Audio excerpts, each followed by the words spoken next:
Sebenarnya kuncinya kalau menurut gue di pertandingan itu dua sih, kepanikan dan frustasi.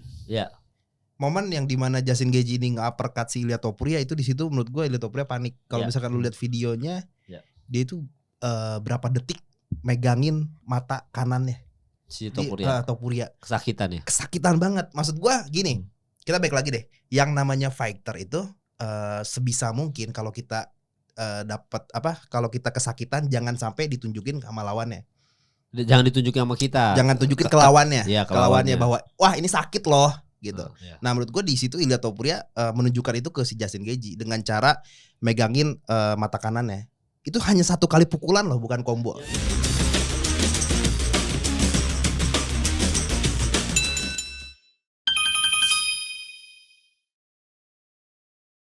Tidak ada yang lebih keren daripada melihat langsung Declaration of Independence gitu ya. Terus habis itu dari ruangan itu jalan menuju oktagon gitu kan. Terus habis jalan ke oktagon sebagai seorang underdog bawa bendera Amerika Serikat gitu. Mengalahkan undefeated fighter number 2 pound per pound. Nomor 2 kan Topuria kan? Nomor 1 sama Makhachev kan? Itu tuh nggak ada yang lebih legend daripada hal itu gitu. Terus habis itu dengan karirnya dia yang selalu gagal mendapatkan title gitu-gitu, terus habis akhirnya dapat, gila itu. Harusnya pensiun sih langsung di atas oktagon tuh. That's absolutely legendary. Iya, akhirnya dia langsung ngomong mikrofon langsung drop mic aja. Gua pensiun. Bab. Itu pecah sepecah-pecah. Tapi dia katanya ini dulu Justin Gaethje mau ngomong sama mamanya dulu. Curhat dulu apakah berhenti atau enggak. Menurut gue sih harusnya berhenti tuh ya, Mar ya. Iya, jadi kayak udah tamat gitu kan ibaratnya. Itu selesai ya.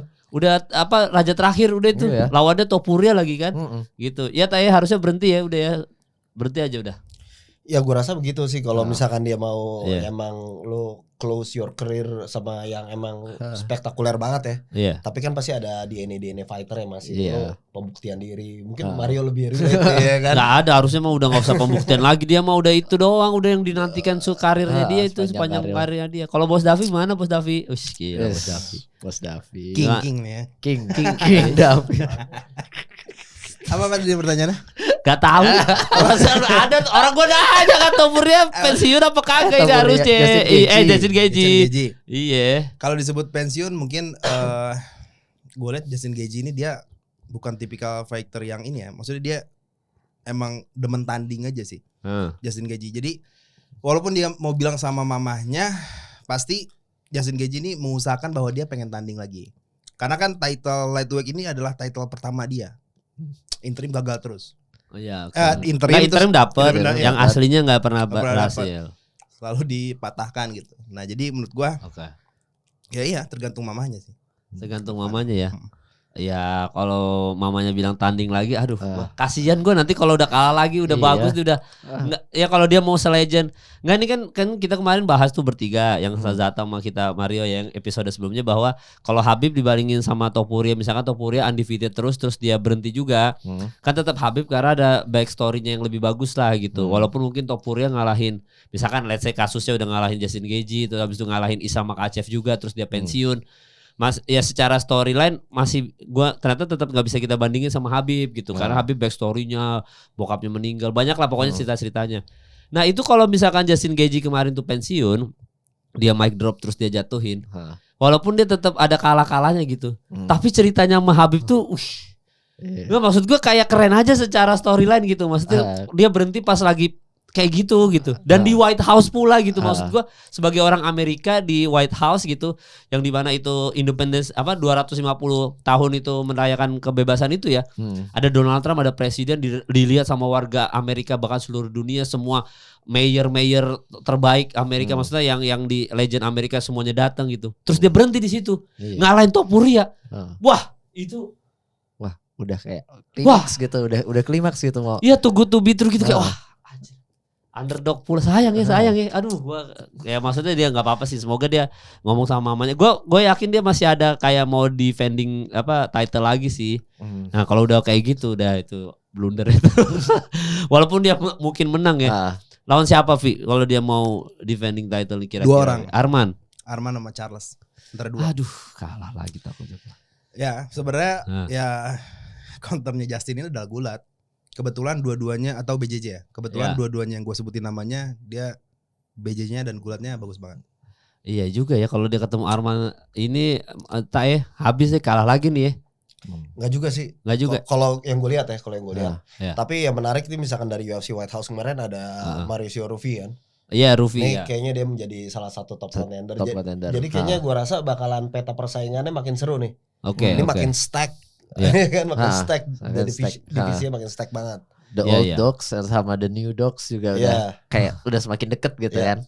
Iya juga ya kalau ketemunya Rufy berarti masih bisa menang sih harusnya Justin Gaethje ya. Kayaknya sih Rufy harusnya ada satu ya, mungkin ada satu lagi lah sebelum terlalu jauh lah. Menurut gua harus masih ada jauh. satu lah seenggaknya. Masih terlalu jauh ya. Terlalu jauh lah. Rufy dia mau nyelengkat Arman sama Charles dia ketika Justin menang aja dia dua orang itu langsung call out. Let's go rematch. Belum Paddy. Jadi lawan BSD ketika menang ya pasti Justin yang dikejar, bukan lagi Ilia Topuria. Iya juga ya, Paddy Pimblett ngantri juga ya. Bisa ya walaupun sudah kalah sebenarnya. Cuma Arman Tsarukyan sih kalau dia ketemu Arman, aduh pensiun dah mending dah, udah bagus dah kasih aja dah itunya. Arman sama siapa tadi? Arman sama Charles dah perebutan nggak apa-apa kalau dia mau merebutkan gelar itu. Tapi ya udah dikasih aja. Atau Arman Topuria sekalian. Ya atau siapa namanya? Charles lawan Justin. Ya. Tapi ya winner takes it all. Jadi dapat BMF dapat lightweight juga iya. Terus abis itu dua-duanya pensiun udah happy ending buat semuanya. Iya makanya jadi benar jadi happy ending buat semuanya. Ya kita makanya nanti kita lihat ya gimana skemanya sih. Tapi Justin Gaethje itu udah kalau dia berhenti pensiun kata mamanya berhenti terus dia ikutin berhenti udah legend gua. Menurut gua udah one of the best UFC fighter of all time udah. Udah nggak mungkin no debat itu mah udah sepanjang sejarah kita selalu ingat itu di White House 250 tahun kebebasan terus ada Declaration of Independence itu kalau udah berhenti aja aduh kita lihat ya jangan sampai merusak. Masalah fighter gitu sih mereka kadang-kadang ada jiwa-jiwa pengen lanjut lagi gitu. Kayaknya gue masih bisa nih kayaknya gue masih penasaran nih. Ya itu yang terjadi kan sama legends kayak agak deket sorry maaf. Itu yang terjadi kan. Naikin aja ininya gini sama legend kayak ditinju dulu misalkan ada Julio Cesar Chavez senior gitu. Dia juga impresif banget tuh recordnya. Tapi akhirnya dia fight sama De La Hoya udah bukan prime dia dan lain-lain. Manny Pacquiao kayak contohnya gitu juga. Jarang sih orang yang bisa ngambil decision kayak Habib ya, yang emang storyline-nya tuh menurut gue perfect gitu ya. Jadi emang kayaknya itu yang terjadi. Gue gak tahu mungkin ada egonya juga, ada juga mungkin suatu opportunity yang lu udah jelas. Let's say di karir lu udah jelas nih, lu bakal fight lagi, lu dapat hadiah sekian, uang, status, bla bla bla gitu. Mungkin dari kita perspektif fight fans, oke, kita soalnya mau ngasih dia, ibaratnya we play as a manager kan. Lo kayaknya lo berhenti, lo di sini lo terakhir, itu perfect bagi lo. Tapi itu yang terjadi sama Floyd juga. Floyd udah berhenti, masih aja fight exhibition gitu. Iya sayang ya. Ya mungkin that's the most easiest way to make a bucks gitu ya. Iya, cara paling gampang buat mereka dan cara paling familiar buat mereka untuk making money ya di situ gitu kan. Sulit kalau misalkan kayak aduh, gue abis berhenti jadi atlet terus gue mau jadi produser film kayak Kobe gitu kan. Kan enggak ada lagi yang bisa kayak gitu selain Kobe gitu. Pelatih bisa masih bisa. Mungkin jadi pelatih bisa, tapi ya kalau di ini sih jarang juga yang sebagai atlet dia jago, sebagai pelatih juga jago gitu kan. Jarang. Khabib tuh salah satu exception tuh di rules itu. Iya juga ya, dia berhasil sebagai pelatih, berhasil juga sebagai fighter. Atau enggak kayak Poirier jadi podcaster sekarang.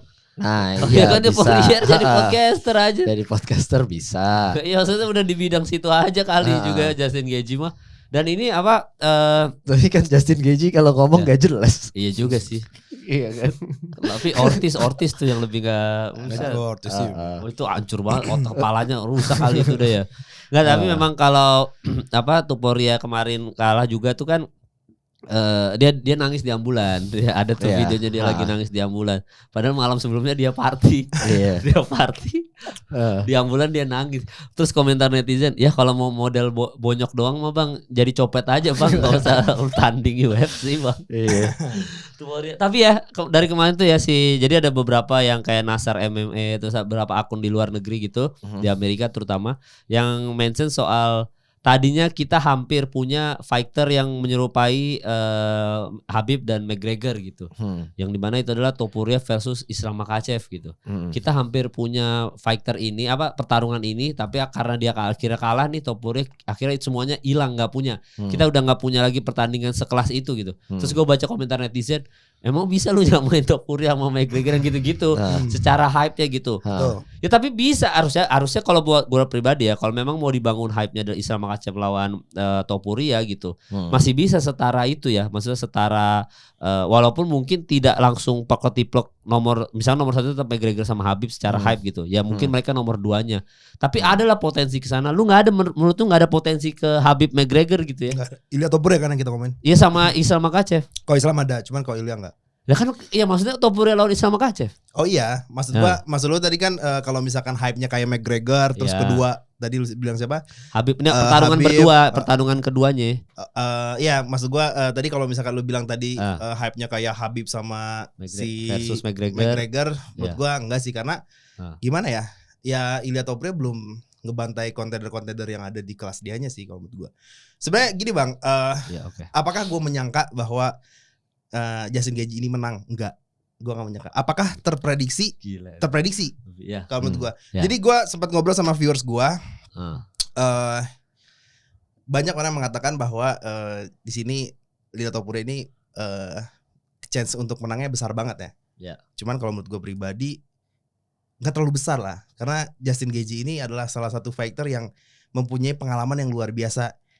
Awal masuk Justin Gaethje ke UFC, dia itu langsung ditandingin sama fighter rank. Bahkan Justin Gaethje belum pernah bertanding sama non rank. Justin Gaethje nih kita ngomongin ya. Terus juga gue lihat style dari Ilya Topuria dan juga Justin Gaethje ini cocok nih sama si Justin Gaethje. Maksudnya cocok, masuk ke lautan dia nih si Ilya Topuria. Maksudnya secara style bisalah dimakan. Nah tapi ada yang gue garis bawahi. Kalau misalkan Justin Gaethje nggak bisa nggak bisa nahan di ronde 1, di ronde 2, ya udah selesai. Tapi kalau misalkan Justin Gaethje bisa nahan 1 ronde atau 2 ronde, Ilya Topuria yang selesai. Dan terjadi kan kemarin. Oh lu sempat ngomong itu ke viewers? Sempat ngomong gitu ke viewers. Bos Davi emang beda lah. Sempat ngomong gitu. Cuman gini dulu nggak bisa. Cuman itu chance-nya sangat kecil bagi Justin Gaethje. Gue ngomongnya. Gue secara jujur ya. Gue ngomong itu chance sangat kecil. Gue yakin di situ bahwa Justin Gaethje nggak bakal kuat dengan pukulannya Ilya Topuria. Dan gue di situ salah. Ternyata Justin Gaethje kuat dengan pukulannya Ilya Topuria. Harusnya tuh yakin aja Mas. Ini Dav, yakin terus lu taruhan 1 juta kayak sekarang 85 juta Arman. Iya, yakin aja kayak Arman, yakin gitu. Terus juga kan gue ada salah juga. Banyak viewers gue yang mengatakan, "Bang, high kick Justin Gaethje." Gue bilang enggak, itu bukan senjata utama untuk mengalahkan Ilya Topuria. Walaupun dipakai ya, itu gue salah kan, dipakai itu kemarin. Kena iya. Sama si Justin Gaethje. Menurut gue Ilya Topuria belajar men. Nggak mungkin dia nggak mungkin dia melakukan hal yang sama ketika lawan J. Halbert sih kalau menurut gua. Oke, jadi tapi tetap kepake kan akhirnya kena akhirnya kan. Kepake juga. Itu juga salah gua mengakui gitu. Oh, berarti salah nih. Gua mikir ya manusia tempatnya salah Vi. Jadi enggak usah minta maaf. Dan ini juga Bang, jangan lupa juga Justin Gaethje ini penghancur hype yang ada di UFC. Yang pertama Khabib Tony Ferguson dihancurin sama Justin Gaethje. Paddy Pimblett, Ilya Topuria dihancurin sama Gaethje. Islam Makhachev, Ilya Topuria dihancurin sama Gaethje juga. Jadi dia penghancur semua fighter impian ya. Yang kita mau nonton nih, yang besar nih dihancurin sama Gaethje semua. Oh gila. Jadi makanya itu dia, kalau dia berhenti jadi legend dia tuh. Diingat dia tuh. Legend iya, cuman GOAT masih belum ya kalau GOAT enggak. Oh iya kalau GOAT enggak. Ini kan kita ngomongin legendary run kan. Kalau legendary ya Dustin Poirier juga legendary sama. Siapa? Dustin Poirier. Oh iya tapi ya legend. Cuma kan kalau penutupnya kayak Justin Gaethje mah udah beda lah itu. Kalau dapat sabuk akhirnya selama ini dia impikan di White House, itu mah udah beda level aja kalau gua. Maksudnya kalau kita bukannya gua menjelekkan runnya Dustin Poirier ya. Cuma Dustin Poirier aja endingnya kalah kan. Sama idolanya Mario. Iya kan maksudnya kalau ini kan masalah menang ya Mario. Masalahnya ya.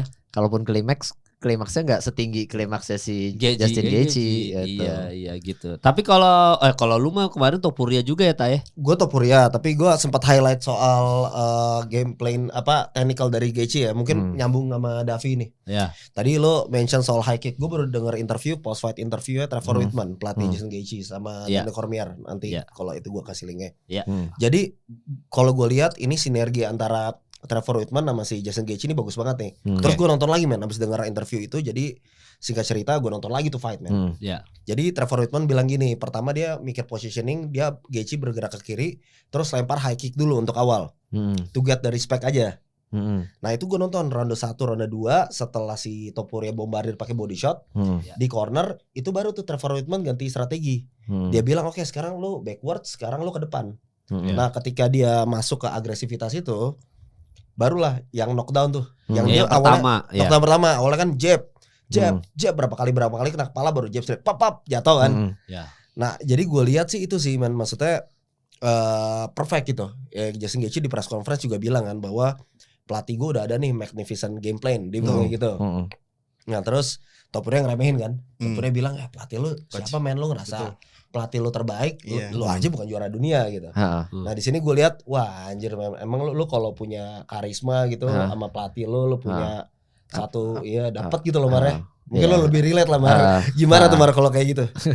Ya emang hubungan fighter sama pelatih kan emang harus dibangun, dan itu kan Justin Gaethje dan Trevor Whitman tuh udah lama banget kan, bahkan dari debutnya dia di UFC. Saling percaya satu sama lain sih pasti iya, dan gak ada salahnya juga percaya sama Trevor Whitman karena emang dia pinter dan emang dia bagus gitu. Pelatih bagus. Berapa juara dari Trevor Whitman UFC ya? Rose Namajunas. Ada Rose Namajunas, ada Kamaru Usman sama si Justin Gaethje kan. Cory Sandhagen belum juara. Latihan belum juara. Tapi ya tiga UFC champion sih udah cukup bagus ya. Dan yang yang gue amatin dari game plan-nya si Justin Gaethje tuh kompleks tapi iya bener juga gitu maksudnya. Gini, ada waktu itu Max Holloway yang bilang kalau si Max Holloway dan Volk yang bilang kalau si Topuria itu ada tempo yang kayak aneh gitu, dimana mustinya si Topuria itu bisa nyerang tapi sama dia nggak diserang. Nih di tempo gantungnya ini nih, tempo gantung itu bahasa gue bukan bahasa mereka. Di tempo gantungnya ini si Justin Gaethje langsung ngisi tuh dengan high kicknya ya. Padahal kan ketika temponya gantung itu dia ada di jarak yang emang bisa diserang. Nah ketika di tempo gantung itu si Justin Gaethje kemarin langsung lempar high kick. Nah disitulah yang bikin si temponya si Topuria kacau. Jadi dia nggak bisa istilahnya tuh ngestok lawannya tuh, waktu untuk dia ngestok lawannya tuh jadi lebih sempit dari biasanya. Nah di situ yang rusak tempo permainannya si Topuria yang gue lihat sih. Oh jadi di waktu gantung itu ya? Nah di waktu gantung yang biasanya emang di situ tuh tempatnya orang nyerang, bukan orang nyerang, orang ini ragu-ragu gitu. Ini gue bisa diserang tapi kok gue nggak diserang gitu kan. Jadi orang mau ngelempar counter juga ragu, orang mau defense juga ragu gitu. Nah di tempo gantungnya itu si Justin Gaethje tuh bisa ngelempar serangan. Nah itu yang ngebikin si Topuria momentumnya tuh agak terganggu juga. Jadi dia nggak semematikan biasanya. Iya dan tempo gantung itu akhirnya ditemukan oleh yang sudah dikalahin sama dia kan. Sebelumnya kan berarti belum ketahuan nih kelemahannya tempo gantung ini tadi kan. Iya, tempo gantung itu si Max Holloway menemukan, si Volkanovski menemukan, tapi yang berhasil mengeksploitasi tempo gantung tersebut ya itu si Justin Gaethje kemarin. Di ronde-ronde awal dia isi tempo gantungnya itu dengan high kick. Di ronde-ronde berikutnya di counter pakai jab straight. Oh iya dan akhirnya kena. Soalnya gue kemarin ada yang bilang juga bahwa cara ngalahin Topuria itu adalah ditahan dulu. Pokoknya kan Topuria ini akan eksplosif banget di ronde 1 sama 2. Itu pukulannya lagi kenceng-kencengnya tuh di ronde 1 2. Tapi kan dia begitu ronde 3 4 5 ini enggak teruji. Karena dia kan biasanya finishnya cepat di 1 2 ini kan. Jadi gue kemarin siapa ya? Gue baca di mana, tapi intinya Justin Gaethje itu sengaja nahan pukulan kuatnya itu di ronde 1 sama 2. Jadi ditahan terus tuh. Kan di ronde 1 2 kan masih kena tuh dia. Masih wobble-wobble tuh si Justin Gaethje. Tapi begitu 3 4 udah selesai tuh. Yang dibikin bonyok tuh kan pertama di ronde 3 kan, yang berdarah tuh. Pertama ronde 1 yang di uppercut. Di uppercut dulu. Tapi kan maksudnya yang si abis itu mau robek kan di ronde 3 tuh. Terus abis itu yang si ronde 4 mau masuk ronde 4 yang di Dr. Stoppage itu kan. Yang disuruh stop. Dia tuh kalah ronde 4 ya berarti ya. Gue lupa. Ronde 4 akhir. Iya 4 ke 5. Kalau 4 kali yang Dr. Stoppage itu ronde 3 ke 4 kan? 3 ke 4. Nah iya berarti benar. Berarti kan di ronde ketiga itu yang dia dihancurin mukanya itu. Di ronde ketiga terus habis itu dokter begini-begini minta stop. Jangan lanjut aja. Terus yang di ronde keempat terakhir yang kakinya masuk itu kan. Iya. Kninya masuk di sini. Nah itu tuh udah habis tuh, udah kelar tuh di situ. Nah jadi di ronde 1 2 itu poin pentingnya tuh untuk lu bisa nahan serangannya si Topuria yang dimana mungkin Max Holloway sama Volkanovski ya mungkin bisa kita bilang bukan minim pengetahuannya tapi belum dapat informasi banyak gitu. Sebanyak Justin Gaethje sekarang. Dia kan dia punya banyak informasi nih Justin Gaethje. Pertama dari Volkanovski. Habis itu dari fight-nya dia lawan Max Holloway dan fight-nya sama Oliveira. Dapat semua nih. Oh, kekalahan mereka ini. Max Holloway itu rahangnya kuat tapi kalahnya di A, misal gitu. Tetap aja dia jatuh gitu untuk pertama kali. Nah, Justin Gaethje kan sudah tadi Davi mention juga dia udah secara pengalaman dan dengan Trevor Whitman juga dia sudah banyak pengalaman, dia tahu bahwa gua harus nge-hold 1-2 ini doang nih karena pukulan kerasnya di situ doang tuh udah gitu, akhirnya tiganya dibonyokin habis sampai Dr. Stoppage. Dan yang gue lihat juga Justin Gaethje ini dia secara defense untuk ngeredam pukulannya si Ilia Topuria itu dengan cara kepalanya nempelin ke dadanya si Ilia tuh. Oh yang gitu ya? Yang gitu itu menurut gua lumayan meredam karena gini bang ya, gue bukan fighter tapi gue at least tau lah pukulan yang nggak kena itu capek bang. Pukulan yang nggak kena itu capek. Ilia Topuria kemarin banyak tuh pukulan-pukulan yang nggak kena, yang kenceng terus nggak kena ke si Justin itu banyak banget. Tapi emang emang banyak juga Ilia Topuria ini ngasih pukulan ke Justin Gaethje. Cuman ya di situ hatinya Justin Gaethje lagi kuat aja, bukan lagi kuat maksudnya emang kuat aja. Jadi dia nggak mau ronde 2 jatuh Justin Gaethje.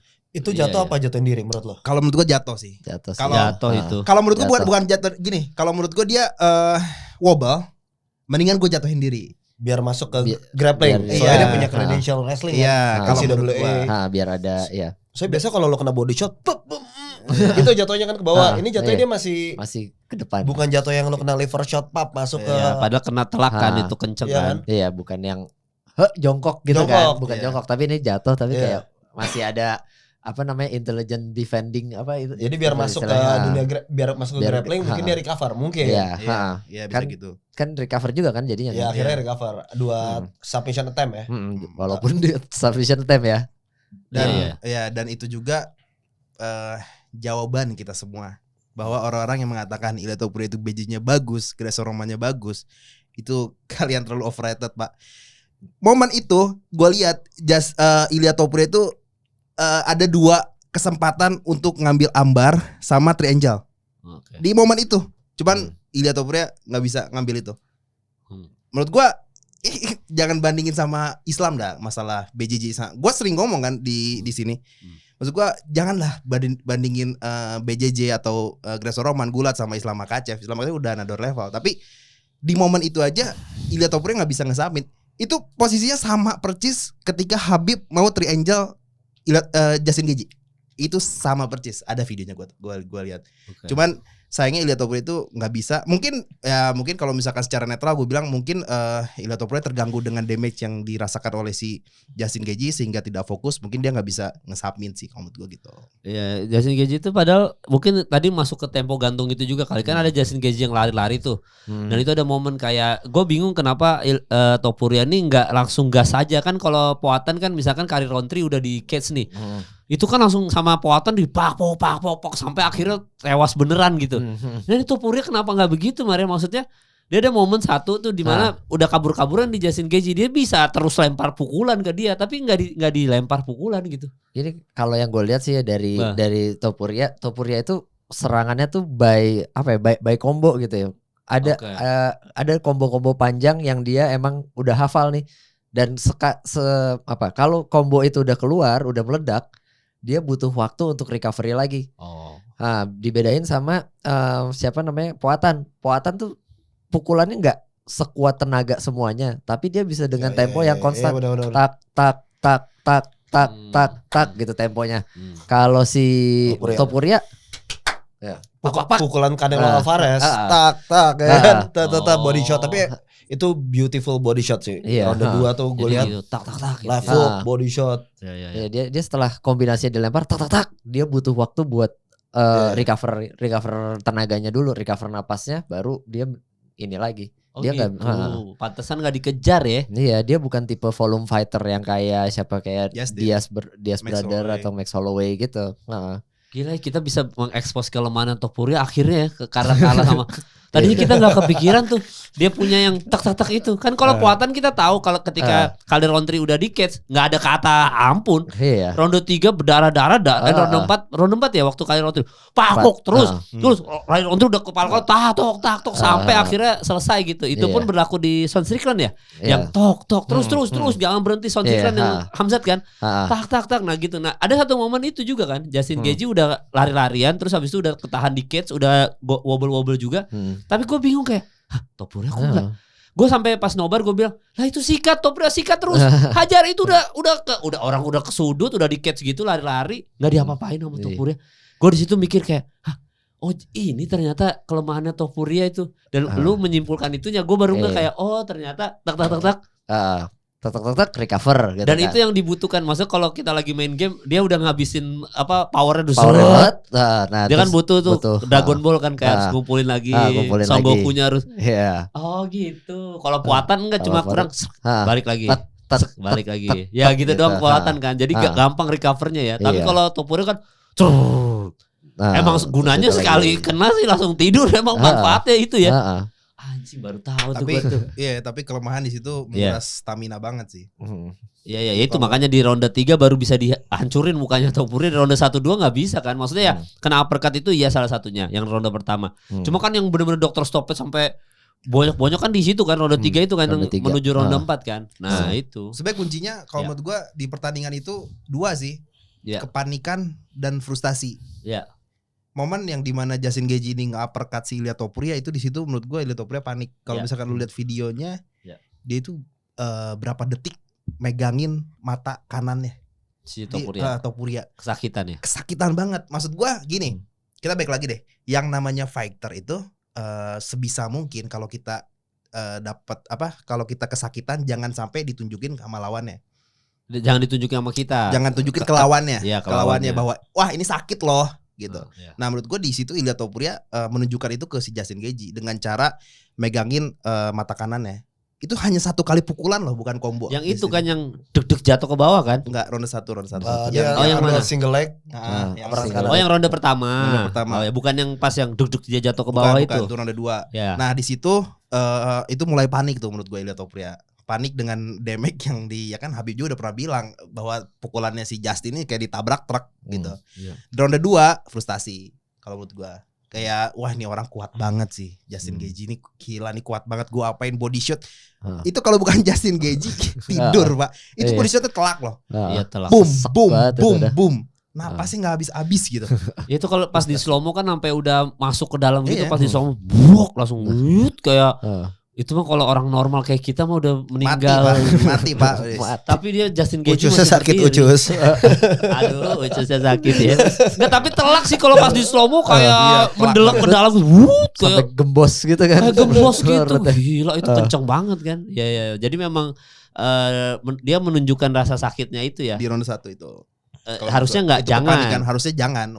Tapi nggak bisa juga sih bang. Kita nggak bisa nyalahin si Ilia Topuria karena emang sakit banget karena langsung bayangin aja biasanya tuh kalau orang dipukul tuh jeda berapa menit baru bonyok atau baru berdarah, baru sadar gitu ya. Atau kombinasi baru damage. Ini 1 kali uppercut, boom. Itu kebayang sih sakit. Kena orbital kalau nggak salah ya. Orbital. Iya kena sini nih. Ronde 1 kan yang itu kan. Tapi memang penghancuran mukanya hancur di ronde 2 yang dia jatuh tadi itu, yang duduk jatuh ke bawah terus mau di cok kan. Iya yang tadi gue bilang. Sama yang itu yang ronde 3 yang udah hancur berdarah-darah, udah matanya bengap banget, itu di ronde 3 kan. Iya, itu memang ronde, kalau by game plan yang tadi dibahas, ronde 3 ronde udah lempar aja pukulan sebisa lu, sekuat-kuatnya lemparin aja udah. Karena ronde 1 ronde 2 udah selesai. Udah, dan itu DC yang ngomong ya, Pak Joe Rogan yang dia bilang ini pertama kali Topuria di ronde ini, ronde 3 ini. Sebelumnya nggak pernah, maksudnya ini ronde 3 pertama dalam karirnya, sama kayak Hokit gitu. Ronde 3 itu yang ronde 3 yang lawan siapa? Lawan siapa, Vi? Josh Emmett. Bukan Josh Emmett, yang sebelumnya yang Hokit. Kan sebelum lawan Derrick Lewis lawan siapa? Sampai lupa Hokit lawan ini. Lawan Almeida. Curtis Blades. Itu kan ronde 3 pertama dalam karirnya dia kan gitu. Kalau Topuria itu tuh, kalau DC ngomong kayak gitu tuh. Ronde per-3 pertama. Kenapa lu lagi ngecek? Ronde 4 kali, 4 pertama. Ronde 4 deh kayaknya. 4 pertama. Kalau 3 pertama ya? Pernah. Enggak sih lo. Memang kayak gue rada sedikit bingung nih. Lawan Josh Emmett decision dia. Iya. Topuria. Iya, decision tapi tuh ronde berapa? 3 sih, ronde 3. Oh ya, berarti ronde 4 pertama dalam karirnya dia. Karena kan di situ mention ini kan pas stoppage itu, oh ya berarti benar, pas stoppage dia kan tetap mau main, sehingga dia masuk ke ronde keempat kan, ronde keempat. Terus habis itu DC atau Joe Rogan gue lupa, dia mention ini ronde 4 pertama dalam karirnya Topuria, belum pernah sampai titik ini dia gitu. Nah, dan dia tetap paksakan itu main gitu maksudnya, paksakan itu main, terus habis itu udah, habis itu bener-bener dia nggak bisa sampai ngapa-ngapain kan. Di ronde keempat kan udah nggak bisa lihat itu sebenarnya dia. Kayaknya udah nggak bisa lihat sama sekali. Iya. Terus juga gini sih Bang, kalau menurut gue Josh Emmett decisionnya ronde 3 ya? Ronde 3. Iya. Ya ronde 4 mungkin ya baru. Ya ronde 4 baru pertama dalam karir. Yang dia jatuh tuh ronde 3 mana? Yang jab strike. Jab. Iya, ronde 3. Dan 2 kali tuh di ronde 3 setelah itu goyang lagi, entah left hook atau apa yang benar-benar yang dia langsung footwork ke belakang. Iya, tapi ada yang dia nge-mount si Justin Gaethje juga itu ronde 3 deh kalau enggak salah. Yang di take down sama Gaethje, tuh take down-nya keren kan? Iya. Dilempar ya. Dilempar. Iya. Itu juga ronde 3 tuh. Ronde 3 kan ronde bonyok-bonyoknya Topuria tuh habis-habis. Dari body grip itu ya take down-nya. Dari body lock grip, body lock kan. Ya. Kenapa, Pi? Itu kelemahannya si Ilia Topuria menurut gua, yang pertama terlalu nafsu udah pasti, terlalu sombong udah pasti, dan kedua ini yang ketiga ini gua nggak tahu ya, timnya si Ilia Topuria ini terlalu ambisius untuk memenangkan pertandingannya melawan Justin Gaethje di ronde 1, di ronde 2, sehingga mereka melupakan kalau misalkan ronde 1, ronde 2 itu tidak terjadi, kalian mau melakukan apa? Menurut gua timnya si Ilia Topuria gak kepikiran ke situ ya, terlalu pede mungkin ya. Oh, gak kepikiran ke 3-4 ini. 3-4 ini gimana nih kalau misalkan 2 ini kan, maksud gua yang namanya formasi tuh harus ada formasi. Apa? Formasi. Bukan formasi, apa namanya? Strategi. Formasi bola ya. Ya kan Pialdon nih. Oh, zadap.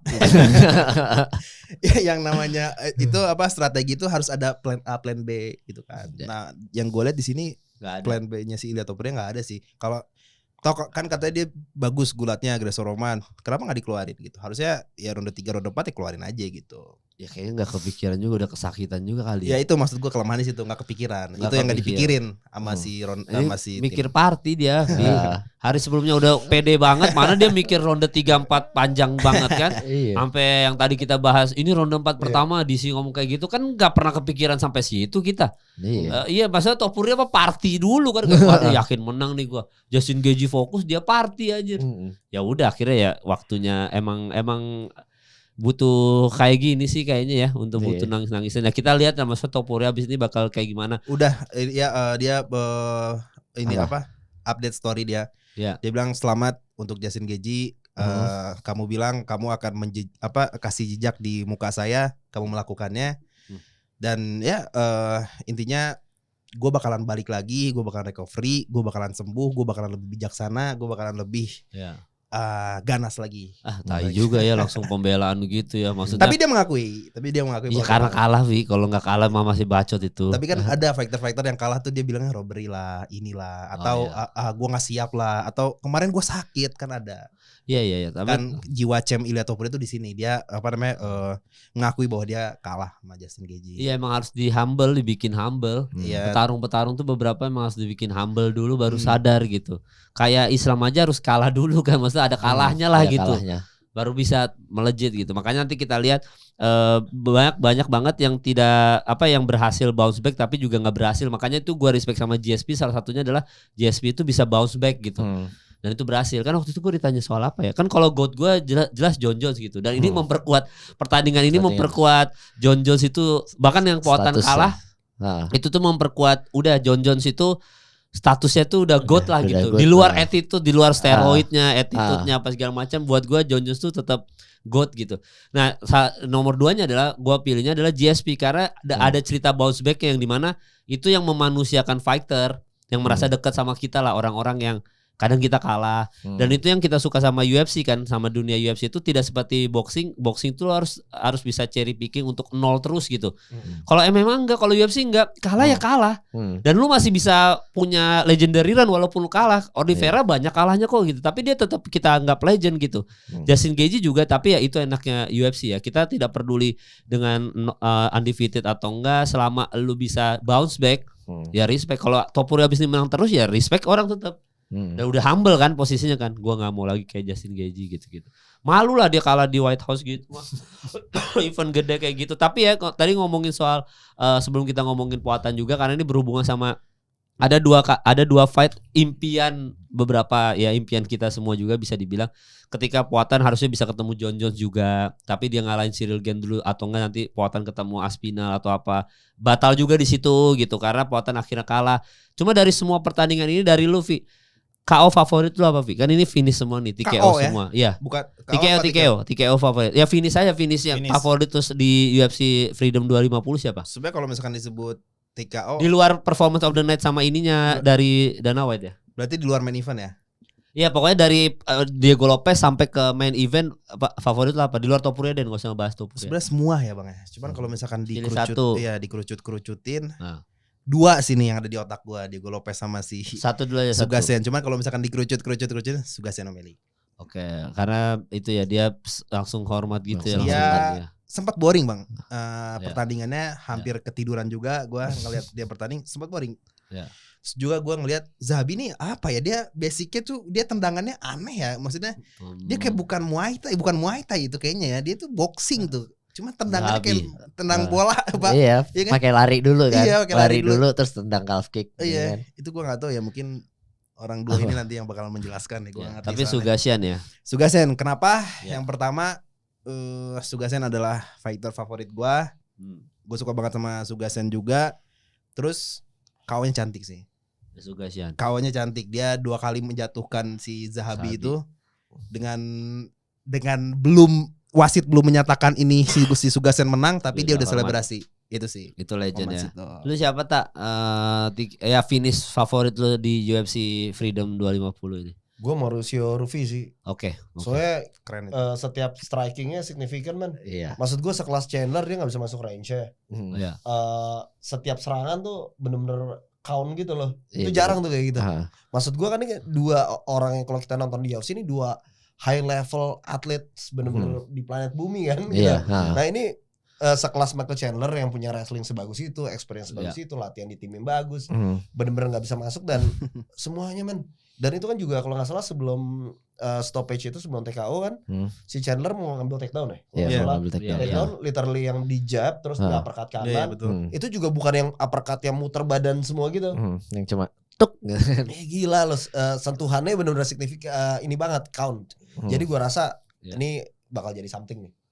Oh iya, Ruffi itu emang ya, bahkan waktu ditanya The Nerd siapa, gue sempet ngomong Ruffi sebelum ke expose dia defense takedown defense-nya jelek banget ya. Tapi gue sempet ngefans banget sama Ruffi, dan itu di Mauricio Ruffi tunjukin lawan Michael Chandler tuh udah beda level dia sekarang, strikingnya mah udah jauh lebih rapi, jauh lebih keren. Kayaknya memang itu dia. Tadi kan kita bahas soal semua orang yang kalah ini, kita lihat bounce back-nya gimana, jadi lebih baik atau enggak. Ian Gary menang. Siapa lagi ya yang menang-menang siapa? Ian Gary. Ya, Ian Gary kan kalah sama siapa Ramonov, terus habis itu bagus sampai ketemu mau Islam Makhachev gitu. Prates bounce back. Prates kalah, ketemu sampai akhirnya jauh lebih baik gitu. Cara mainnya lebih wise kelihatan gitu. Nah, salah satunya adalah Mauricio Ruffi ketika kalah sama BSD. Di situ tuh akhirnya dia punya lebih wise lah secara dan lebih bagus mainnya gitu. Ya kecuali yang kutukan welter itu beda cerita deh gitu. Tapi ini petarung-petarung kayak Ian Gary, Prates, terus habis itu Ruffi itu kelihatan ada progres setelah dia kalah. Makanya apakah Topuria bisa memanfaatkan itu dengan baik? Kalau dia bisa manfaatin, gacornya gila-gilaan itu. Ada hasilnya. Ian Gary, Ruffi, Prates salah satunya gitu. Tapi harusnya Ruffi gokil sih. Lu siapa Mar? Bagaimana itu tergantung balik lagi ke bagaimana Topuria bisa introspeksi diri ya. Iya. Tapi dia kan udah selamatin kata David tadi yang di story-nya kan. Harusnya lebih humble sekarang. Nah, udah lebih humble tapi ya introspeksi dirinya juga butuh proses yang panjang mungkin itu kan. Sama mengembalikan confidence-nya tuh. Mengembalikan confidence-nya itu kayak susah banget karena kan ibaratnya dia dari tempat paling tinggi terus sekarang dihina-hina semua orang gitu kan. Iya benar juga. Ini juga nih siapa? Diego Costa. Bener. Paulo Costa. Diego Costa pemain Chelsea. Iya itu. Terus aku suka ketukar. Paulo Costa kan salah satu contoh juga lah. Gitu yang kalah terus itu bounce back ya. Lu siapa Mark? Untuk knockout ya TKO. Favorit gue ini sih masih si Ciryl Gane. Kemarin siap. Karena dia itu kemarin itu dia ngejab di atas hook kirinya Poatan. Siapa yang gak takut sama hook kirinya Poatan? Dia ini menghadapi hook kiri dengan penuh keberanian dan langsung dijab aja. Poatan jatuh. Gila itu di situ. Ini kayak gila. Ya kita ngomong soal hook kirinya Poatan ya. Hook kirinya Poatan kan terkenal paling mematikan di UFC itu sebelumnya. Tapi ini kemarin dia kayak cuma diliatin aja hook kirinya di jab di atasnya. Dar. Jatuh. Itu gila. Kalau gue sebelum kita bahas Poatan nih menarik, gue TKO favorit ada Michelle Obama-ism. Wah itu Josokit. Tapi ya gue sama kayak lu, gue Sugasian juga karena secara storyline tuh Sugasian tuh salah satu yang gue berharap bounce back juga gitu. Dengan dia akhirnya ngalahin Zabi ini, terus dia langsung selebrasi gitu. Secara storyline tuh keren gitu. Akhirnya Sugasian. Gila Sugasian itu kurang. Dulu kan sombong. Maksudnya salah satu yang bengak juga kan. Dia pengen McGregor-an. Tatonya sama gitu kan. Songong petantang. Begitu kalah terus kan. Langsung kayak setiap press con kalem. Atau enggak setiap kali live reaction kayak gue bisa gak ya balik ya. Udah mulai kena mentalnya. Nah dia kalahin terus dia begini-begini. Nah itu maksud gue part of the best bounce back itu kayak gitu-gitu. Lu masih bisa di top performance dan lu ya walaupun Zabi peringkat 6 lu di atasnya Zabi gitu ya. Tapi lu bisa dengan PD-nya begini-begini. Wasit baru mau berhentiin lu udah begini. Itu another mental gitu. Nah itu Topuria kalau bisa bangkit dari itu, ya udah itu dia baru bangkrut.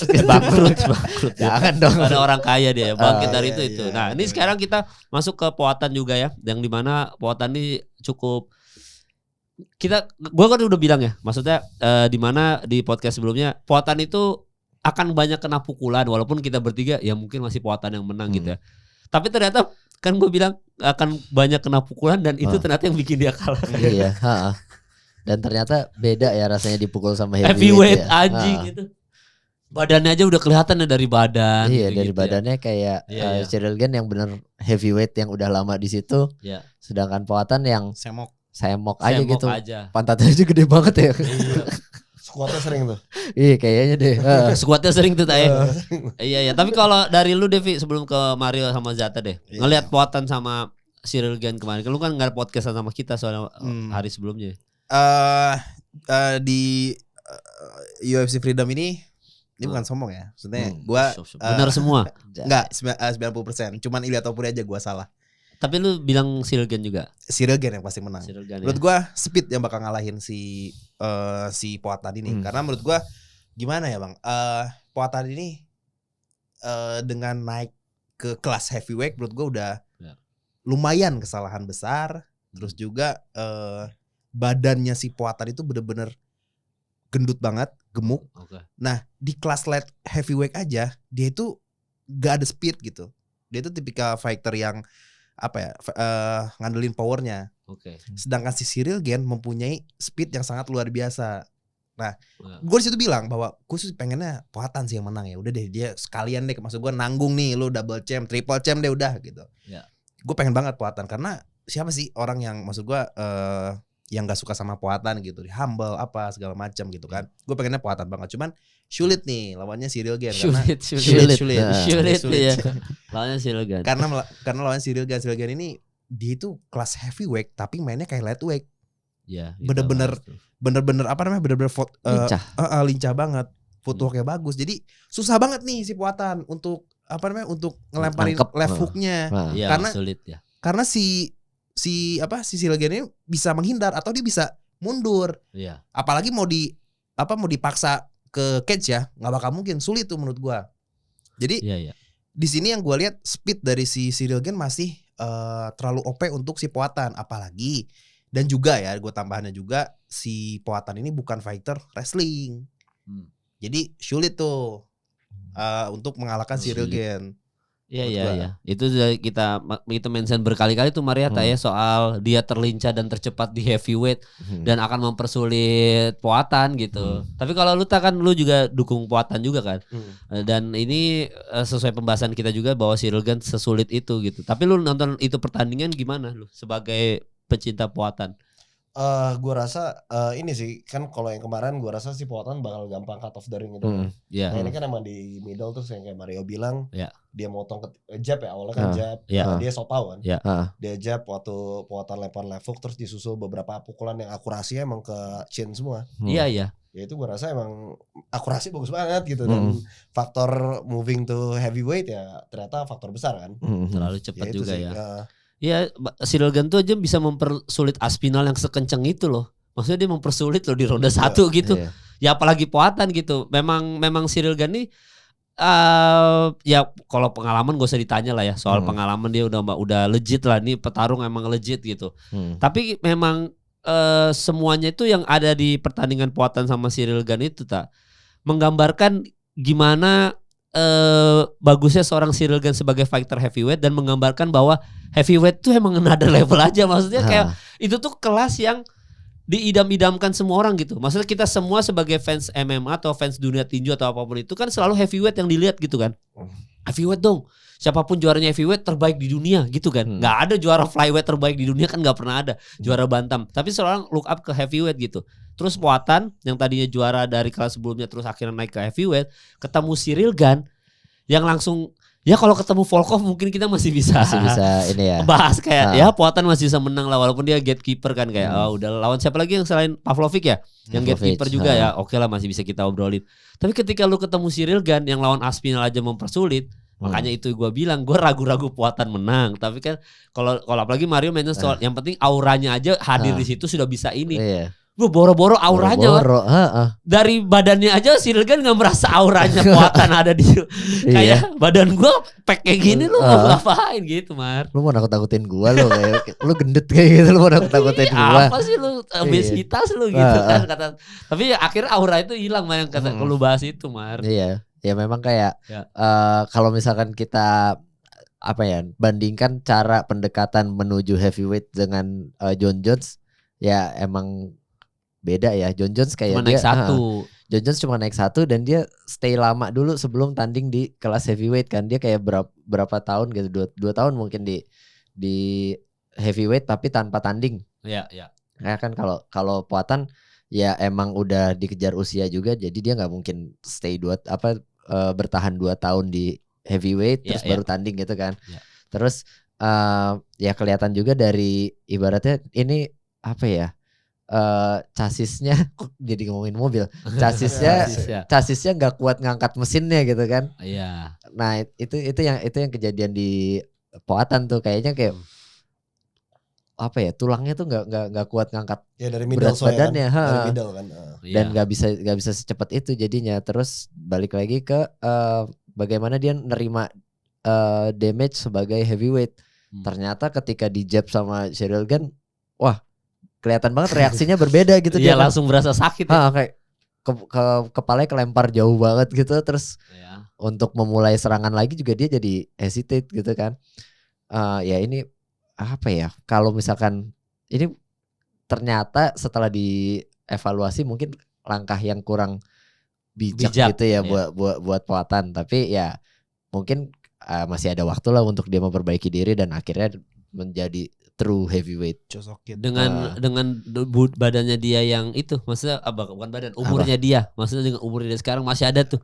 Menurut lu, Mar? Kalau menurut gua kalau lu mau bertahan di heavyweight ya akan lebih panjang waktunya dibandingkan kalau lu bertahan di kelas yang lebih kecil. Karena kalau kelas yang lebih kecil kan lu butuh speed. Mati ya. Kalau tua speednya tuh biasanya berkurang. Jadi ya emang kalau ngomongin soal umur ya dia mungkin lebih cocoknya di sini. Cuma ya mungkin butuh waktu lebih banyak lagi untuk menyesuaikan lah, badannya menyesuaikan. Ya. Tadi mention tuh berarti kita udah semua ya, kita rekap dulu. Diego Lopez ya udah menang, oke lah, maksudnya udah dia menjanjikan. Terus habis itu di atas Diego Lopez ada Bonikel juga KO-nya keren banget itu. Sebenarnya dia di situ memberikan statement bahwa ya emang butuh waktu, maksudnya sekali lagi Bonikel salah satu yang bounce back juga tuh Vi, karena dia dikasih maksud undefeated. Ketika dia undefeated, dia dibuin satu Madison Square Garden, dia bilang ya nggak apa-apa, gue mau boring mau apa, yang penting kan gue menang gitu. Ketika dia kalah sama DDP, sama DDP RDR kok DDP sama The Reader, akhirnya di situ dia di humble, maksudnya sama kayak kasus di humble ini, dan abis itu menjadi setelah kalah sama RDR langsung TKO lagi.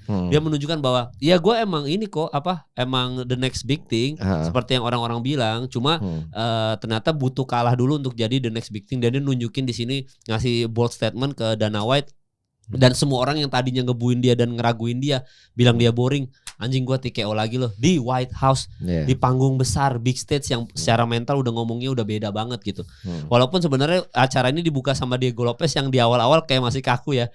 Masih kayak anjing, gua ngebuka event segede gini, biasa ada prelims tapi ini langsung gue gitu. Jadi main course-nya itu agak-agak ya kelihatan gue dari gestur-gesturnya Diego Lopez, tapi tetap TKO gitu. Ya bener kan Mar ya? Iya kayak gue biasanya bukan jadi yang bukan pertandingan pertama nih gue, ya kali gue jadi pembuka card gitu kan. Iya, dan White House gitu kan, gede, event gede tuh dia, gue kelihatan kok gesturnya tuh kayak canggung gitu. Anjing, gue ngebuka lagi ini acara besar gitu, tapi akhirnya tetap TKO. Abis itu Bonikel dengan big statement yang keren kayak gitu. Rufi abis itu nextnya ya, Rufi sama Chandler ya bener ya. Rufi Chandler juga ngasih statement yang bagus. Nah ini pembahasan terakhir kita yang tadi masih nyambung soal berat badan juga, yaitu adalah Josh Hockett gitu. Yang dimana memang sebenarnya bayangin ya, Josh Hockett tuh kan sebenarnya badannya bukan badan heavyweight.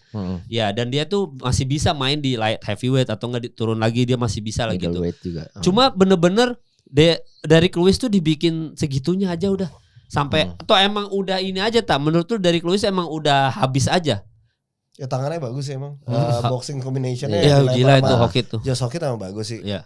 Tapi kan dia belum dengan pertanyaan dengan kayak gitu, apakah dia bisa bersaing sama Cyril Gane dan pokoknya yang dia udah di level segitu ya. Iya. Terus itu sih ya yang habis post fight interview man. Wah itu political banget statementnya. Iya kan langsung, tapi Donald Trump senyum-senyum sih, seneng deh. Sama jokes itu seneng. Tapi yang warga lain, tapi itu bercandaan Amerika emang. Misal Obama is a man tuh udah bercandaan lokal Amerika. Iya, lokal jokes gitulah gitu. Tapakannya dia nanya kan, tapi kalian semua setuju kan misal Obama is a man gitu. Karena itu udah lokal jokes. Buat orang di luar itu bikin marah.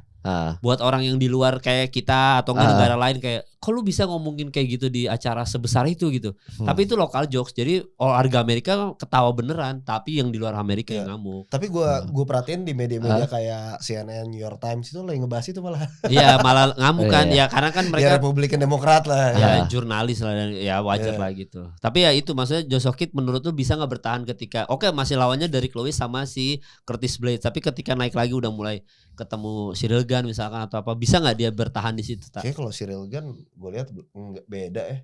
Beda level sih itu Pak. Beda level ya? Iya masih beda level sih. Beda level ya. Kalau Luffy, Hockett itu bisa bertahan nggak sebelum nanti terakhir Mario? Sebelum bahas Josh Hockett, gue pengen ngebahas si Diego Lopez dulu. Diego Lopez ini dia 3 kali beruntun main di event besar. Event 300, Spear, Noche, sama tadi. Jadi White House, Diego Lopez nih spesial banget di matanya Dana White gitu ya. Nah, pembahasan Josh Hockett rada panjang sebenarnya. Nah, Josh Hockett ini kita lihat dulu dah dari storyline-nya gitu, dengan karakter dianya gitu. Siapa fighter selain Joe Sockett yang ketika weigh in muntah, mabok sebelumnya? Nggak ada, hanya Joe Sockett. Gue kira tuh gimmick loh. Tapi beneran itu. Masa beneran sih? Itu beneran. Beneran. Oh bukan gimmick tuh. Bukan gimmick. Bukan gimmick beneran. Kenapa dia muntah kenapa? Mabok. Oh, kenapa dia mabok? Colby Covington lah, gaya-gaya mainnya Colby. Itu beneran bukan gimmick deh. Bukan gimmick. Okay. Gua sampai terlihat menjijikan, cuman ini gue harus bilang, gue sempat zoom gitu. Ini beneran apa gimmick? Ternyata beneran, itu warna hijau anjing. Oh, bener-bener bukannya air liur itu, bukannya kunyahan gitu kan. Minuman apa tuh yang hijau? Nggak tahu gue apa tuh, bang. Kanabis. Ganja, masa diminum ganja? Iya. Terus.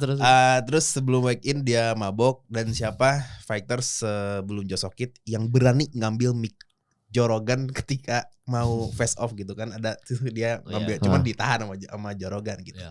Menurut gua karakter dari Joe Sockett ini banyak alasan kenapa Joe Sockett ini melakukan kayak begini. Dia tuh sangat pede dengan skill dia, dan bahkan secara fair gitu ya. Gua mengatakan bahwa ini orang jago, ini orang bagus banget.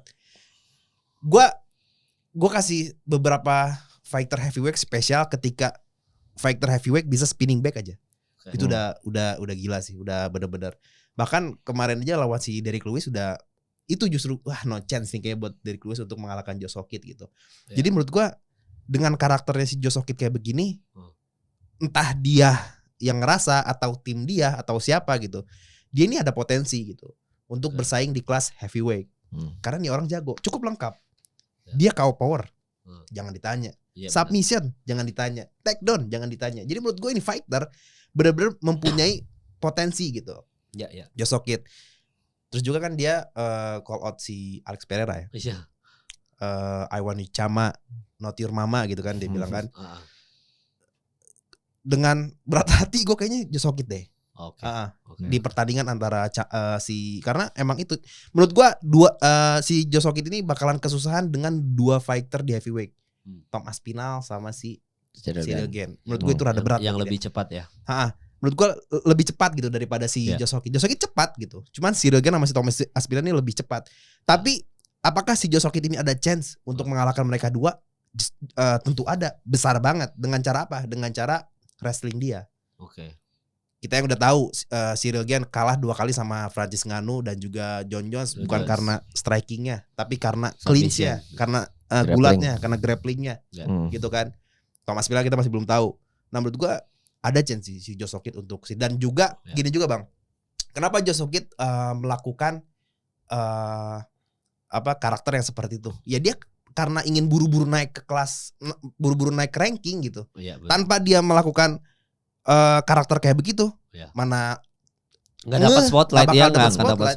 Jadi ya udah lu kepalang udah kayak begini, jatuh Dana White nggak ada masalah dengan akan hal itu. Dia Dana White sih, ya lu terserah lu mau ngomongin istrinya Ilya Topuria depan press con, lu mau ngomongin apa nggak peduli, yang penting ketika lu ada tangan kontrak harganya cocok ya lu tanda tangan. Dana White gitu, dia sih nggak peduli lu mau ngomongnya kayak gimana gitu.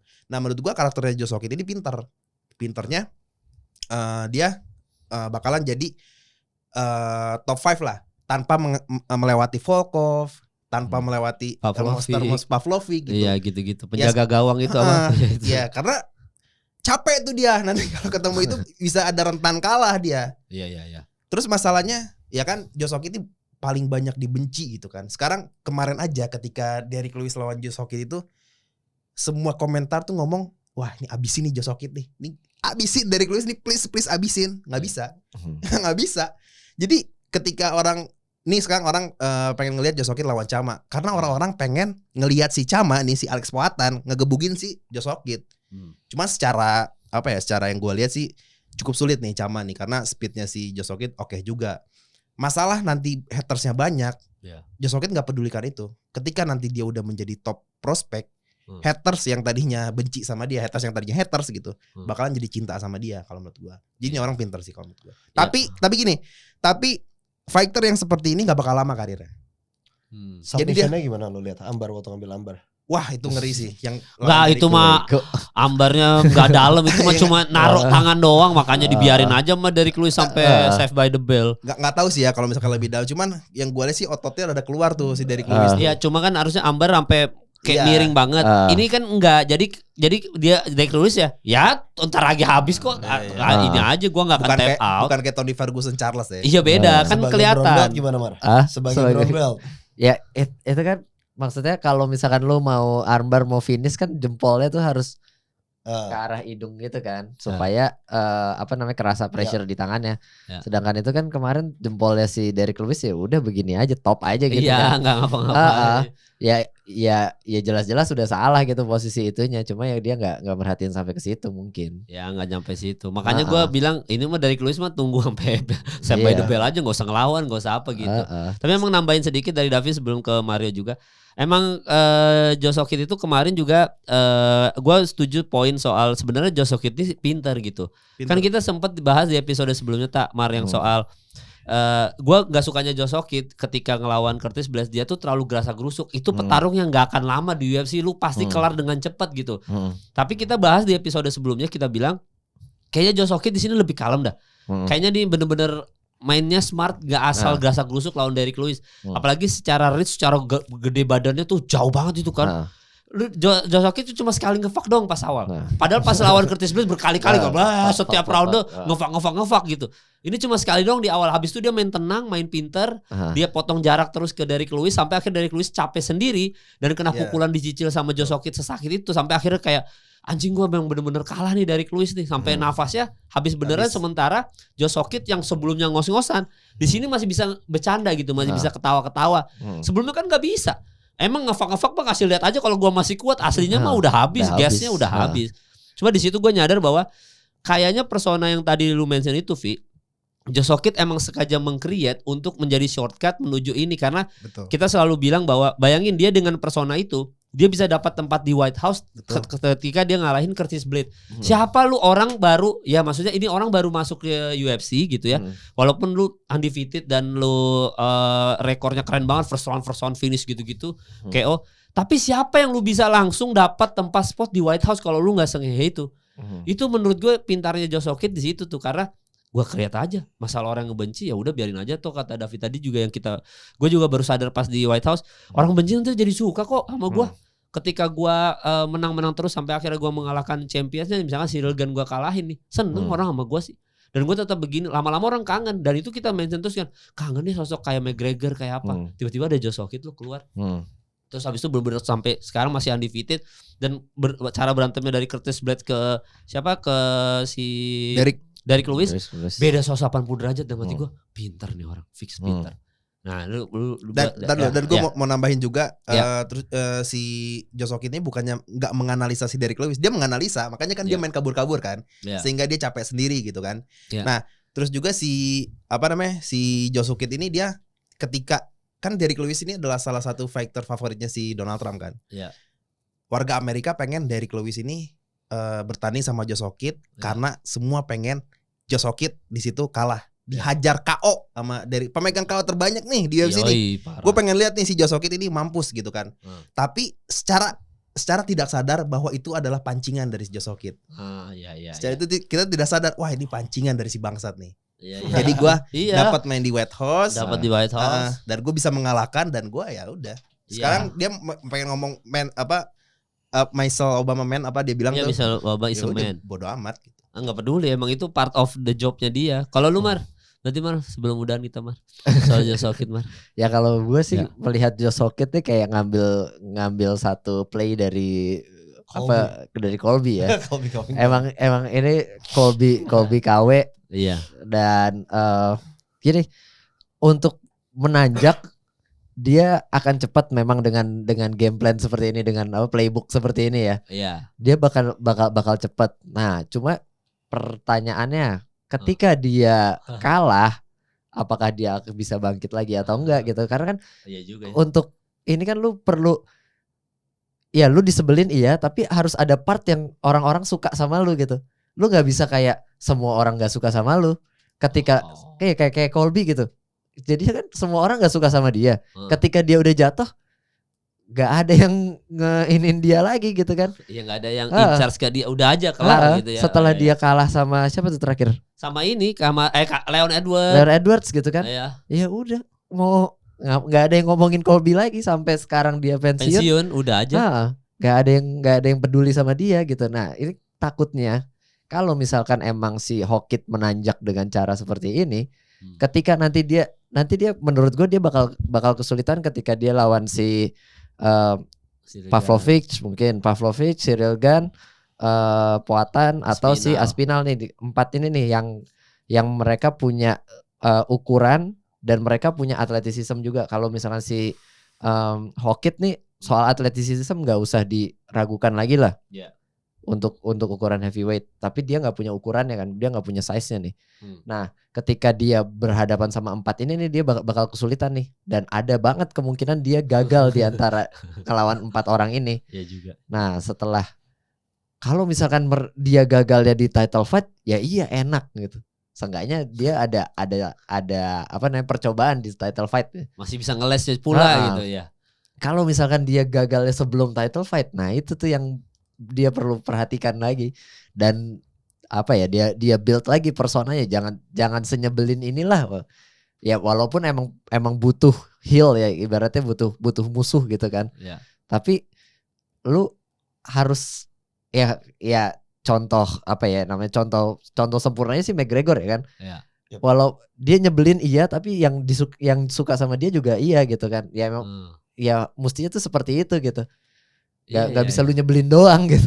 Iya. Dan McGregor itu orang-orang suka sama McGregor ketika dia dapat champion. Ya, abis itu double champ lagi, makin cinta lagi. Jadi di situ makanya kan. Josh Hokit ini punya potensi dicintai yang tadi gue bilang ya dengan cara dia champion gitu. Iya, dibungkam dengan prestasi. Dibungkam dengan prestasi mungkin. Iya. Dan itulah sebenarnya jalan presiden kita ya, membungkam dengan prestasi. Akhirnya dapat menang kan? Iya, jadi presiden betul. Itu namanya bener. Maksudnya jangan cuma dibenci doang, tapi akhirnya bisa dicintai orang. Pak Prabowo itu salah satu contoh yang bagus. Josh Hokit, Anda harus follow Pak Prabowo Subianto. Iya, belajar dari beliau, akhirnya dicintai kan? Dibungkam dengan prestasi gitu. Atau mungkin ya nanti dia ya bisa jadi dia masih dengan persona yang sama, cuma ditambah joget-joget atau apa. Bab.